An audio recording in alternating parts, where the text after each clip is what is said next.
Welcome to Advancing Cancer Recovery.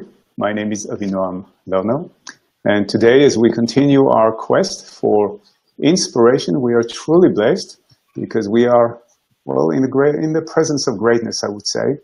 Our guest today is Bhava, and for those of you who have not heard about him or have not read any of his books, is the author of The Warrior Pose and many other books, I believe, a few more.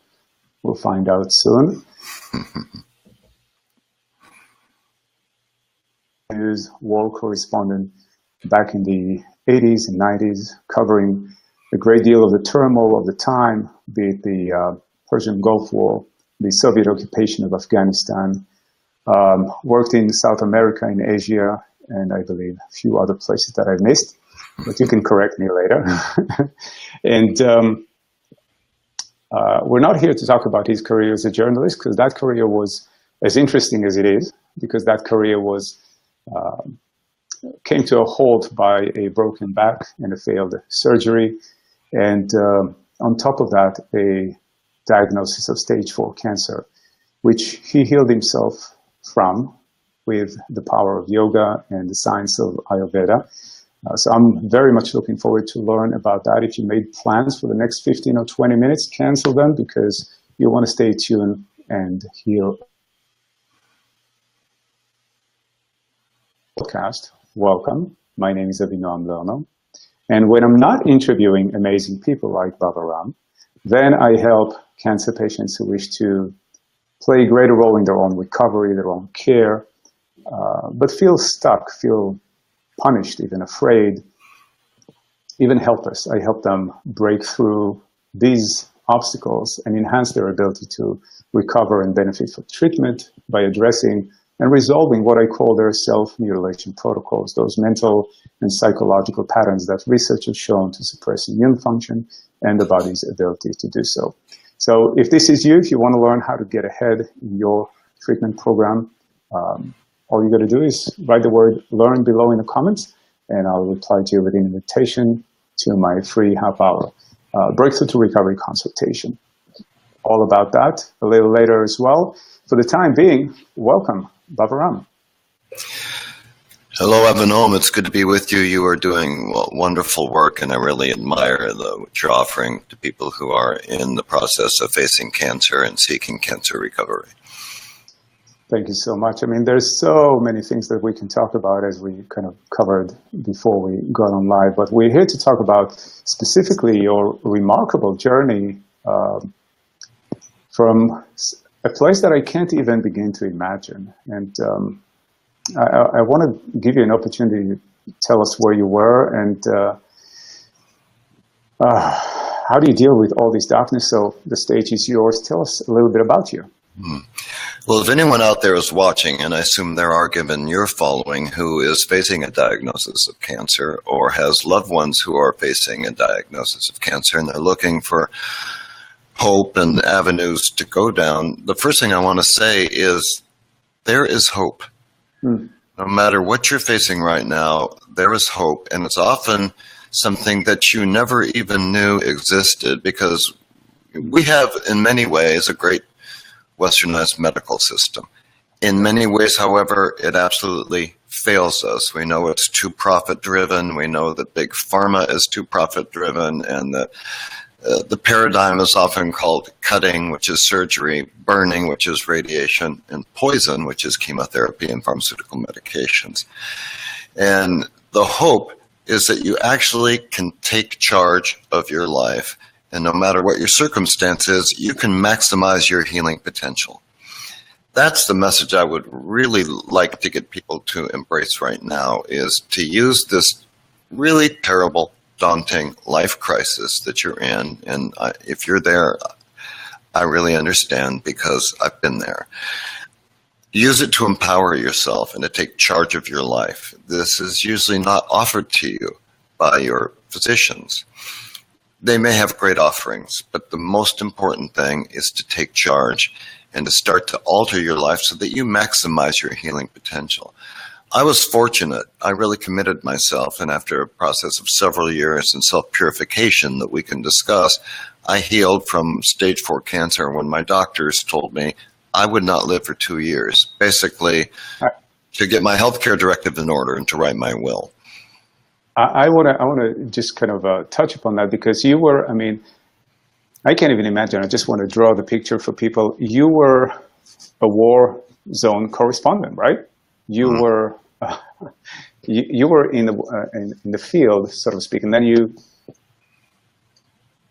broke your back, and then and got this news that you have stage 4 cancer. So the shift from being a very active person, a very kind of type A kind of person, right? I mean, in the heart of it, in the thick of it, and then having to, I think you wore a brace to protect your back. I mean, you were locked then in your body, and then you were locked in your mind. If you can talk about that darkness for a little bit. Let me give you a brief overview. My career as a war correspondent was the most exciting, rewarding, meaningful thing I ever dreamed of doing. I would have worked for free. I loved my career so much. It was my complete identity. I was completely bought in to what I was doing as a foreign correspondent, ultimately for NBC Network News. And exciting, adventure, danger, creative expression, all of that was happening. But I was in Afghanistan in 1986 during the Soviet occupation there, living up with the Mujahideen freedom fighters, and then down in the refugee camps on the border of Pakistan, which was the largest refugee crisis in the world at the time, some 5 million Afghans on that border area out of a country of just 15 million. I actually was able to focus on some war-wounded children who had been hit by shrapnel and napalm used by the Soviets and airlift them home to New England, where I used to live, where I know you're based now, yes. To burn hospitals in Massachusetts and prosthetic devices and so forth. And I took a rare vacation after that. And because I was a workaholic. I was a type A workaholic. My career was everything to me. And I was down in the tropics, and the last night a storm came up, and it looked like it could be a tropical storm or a hurricane. And I was in a very remote area on an island with no automobiles, and I was in a forest on the remote tip on the ocean, battening down storm windows. And the final one was way up in a vaulted ceiling, and it was screaming. I thought it might shatter any minute, and I managed to climb myself up there and turn the handle, and it was rusted, and it broke, and I fell about 12 feet and landed right on the base of my spine. Avanom, it knocked the wind out of me so much I thought I might die because I couldn't breathe. Finally, I got past that, and I breathed, and I fell asleep, and I didn't really feel any pain. I think I was in shock. I woke up the next morning, and I couldn't even crawl out of bed. My back hurt so bad. But I was driven. I got up. I got back into it, and I was in Nicaragua and El Salvador and other places where, you know, the action was. And the way that I coped was I started taking painkillers and muscle relaxers and drinking a little more every night. War correspondents are pretty good at drinking because you witness horrible things during your days, and when you get a chance, you have a few drinks. It's a way of self-medicating, but I was self-medicating for survival. So I worked for 6 or 7 more years like this, through the Persian Gulf War, through apartheid in Africa, through more things happening in South America and Latin America.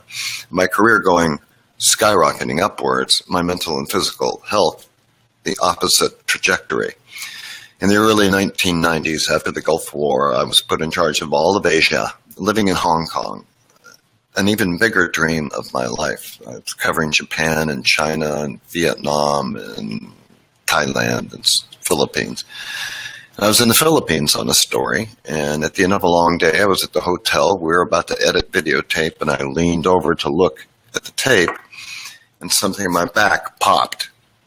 What I didn't know at the time was that for 6 years I had been working with a broken back, a hairline fracture through the lowest vertebra in my back, and that fracture on a pedicle bone snapped. and I almost blacked out and I screamed with pain. I was flown out and had major back surgery, and it failed. So suddenly I went from a fully active global life to life in a big body brace. I went from my sternum down to my hips, and there was a metal pole running down my left leg and a leather strap around my knee. I couldn't sit up to eat a meal, and I walked with a cane. So suddenly, here I was, from being in mountains and deserts and having the whole world as my oyster, to lying in a body brace, Vicodin and Valium and Prozac and more alcohol every night. Because I didn't know it at the time, but I had severe PTSD, which I think often comes not from necessarily witnessing or experiencing a horror in war. It comes with the loss of your identity. Even a wounded soldier comes home, they're no longer in the tribe. No one understands. They feel like an alien where they are, and that's what I felt like. So I became a master, Avinoam. I became a master of self-pity. I became a master of depression and fear and anxiety, and I medicated more and more. Which I feel that a lot of patients can, right? A lot of patients can identify with the loss of identity. The anguish is terrible. I didn't know if I'd ever work again, if I would be able to financially sustain myself or to creatively or intellectually express myself. The fear was overwhelming. I know a lot of people face things like this, and immediately they find a power.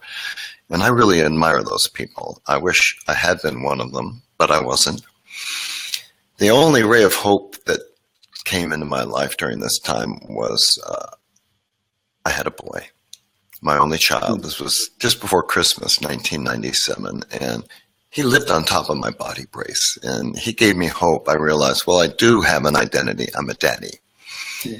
And just a few months after he was born, I started getting sick and sicker and sicker. Finally, I went to the hospital, and they determined I had stage 4 cancer from exposure to depleted uranium in the Persian Gulf War years earlier. Mm-hmm. That's killed many, many people. Yeah. And it had metastasized throughout my lymphatic system. That's when I got what I called the 2-year death sentence. And I got morphine to go along with that cornucopia of pharmaceutical medications that I had. And I got darker because I felt I'm leaving this child. There is no hope for me. And just before the year 2000, by this time, I weighed 225 pounds. That's 80 pounds more than I weigh now, because I'm still eating and drinking like a foreign correspondent, and I'm lying around in a body brace all day feeling sorry for myself. And my little boy came to me at 2 years old, and I could tell he finally realized something was wrong with his old man. Mm-hmm. And he whispered 3 little words that changed my life. He said, "Get up, Daddy." And it hit me in a place I didn't really know that I had, and cracked me open. And as the year 2000 dawned, I thought, I can't heal myself. I won't survive. But I have to get off all the drugs and alcohol and die with dignity. And that's the only gift I can give this wonderful little boy. So I checked into rehab, detox cold turkey on what was in 14 years of medication. That's a whole other story, what that experience was like. And fortunately enough, at the end, I was asked to enter an experimental mind-body pain clinic where they use ancient Eastern modalities along with modern holistic Western modalities. And it was like a lifeline. The very first thing I did was listen to a guided visualization where they played an audio tape for me, and they hooked me up to all sorts of monitors to take my brain waves and my heart rate, my galvanic skin temperature, and so forth. And after 20 minutes, all of my metrics went from a highly agitated person to a baseline of comfort. It was like the difference between listening to hard rock music and soothing classical. Yeah. And all the lights. I want to kind of jump in really quickly because I want to be conscious of the time. Mm-hmm. You have done this program. What do you feel helped you pull away from the darkness of that place that you were in What do you feel was the most crucial piece of the puzzle that helped you get through, supported you? 3 pieces altogether: learning to take charge of my life, learning to implement deep relaxation and acceptance through meditation and guided visualization, and embracing a whole food plant-based diet. Fasting, losing 80 pounds, which I called my organic chemotherapy. Mm-hmm. And we now know modern medicine has affirmed what the ancients knew long, long ago, that a vegetarian diet helps the body heal from cancer, whereas a meat and dairy diet, cancer cells and tumors like that. And that was, all these things together were a big shift. Mental relaxation, physiological purification, hope, and self-empowerment all worked synergistically together. Can you talk a little bit about the power of Ayurveda, the science of Ayurveda, and how that was integrated into your experience? Well, people aren't familiar with it. Ayurveda is a sister science of yoga, and yoga is a lot more than the yoga postures most people think of. It's a science of healing in body, mind, and spirit. And Ayurveda is the application of that. It means the science of life. It uses herbology and natural diet and self-purification techniques, including fasting, which I did a lot of at the time, to detoxify my body. And it's time-tested and proven. It's thousands of years old, as is the ancient science of yoga, which is predominantly about meditation and acceptance and relaxation. And these methods work, and we're learning more and more. Modern science is confirming it to itself. We even know through neuroplasticity and epigenetics, which I know you're familiar with, that we can change ourselves down to the level of our genomes by changing our lifestyle.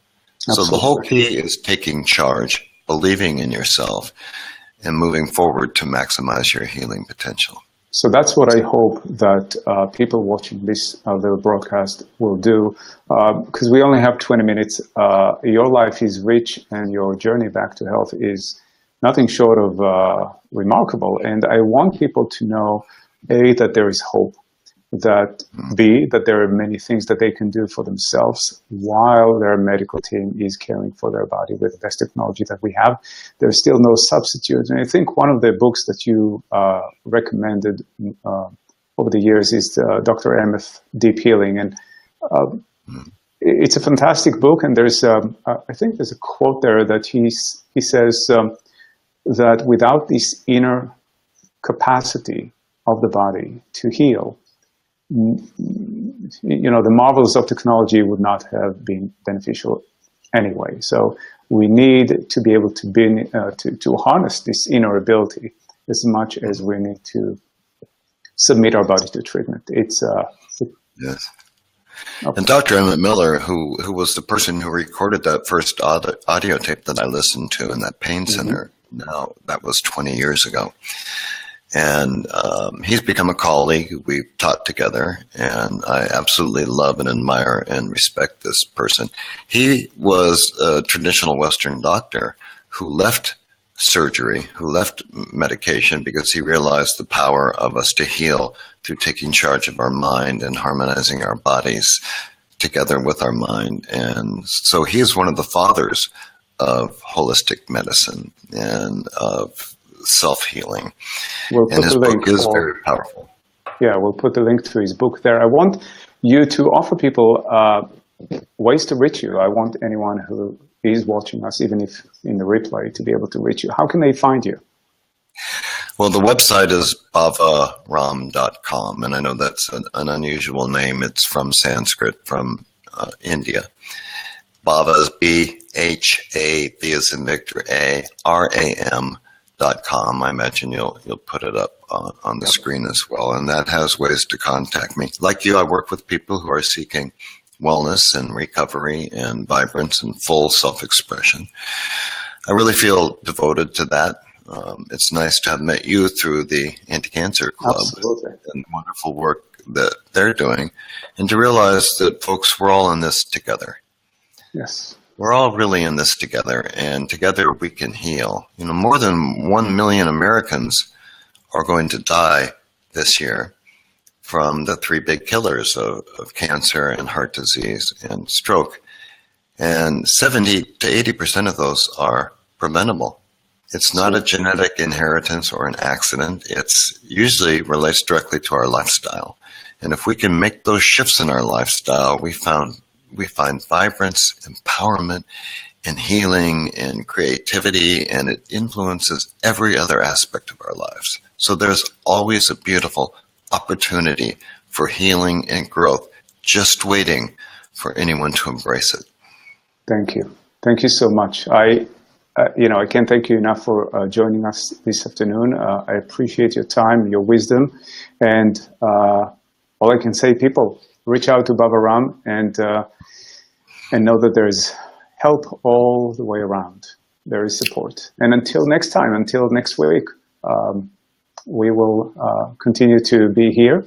So if you want to reach Bhava through me, that's perfectly fine as well. Just private message me and I'll forward him the messages. Any last words, Bhava? It's great to meet you, live on Facebook, Avanom. And again, I really respect the work that you're doing, and I look forward to one day meeting you in person. Thank you so much. Well, take care, guys. We will stay in just a second. Take care until next week. Bye-bye. Okay, I think here we go.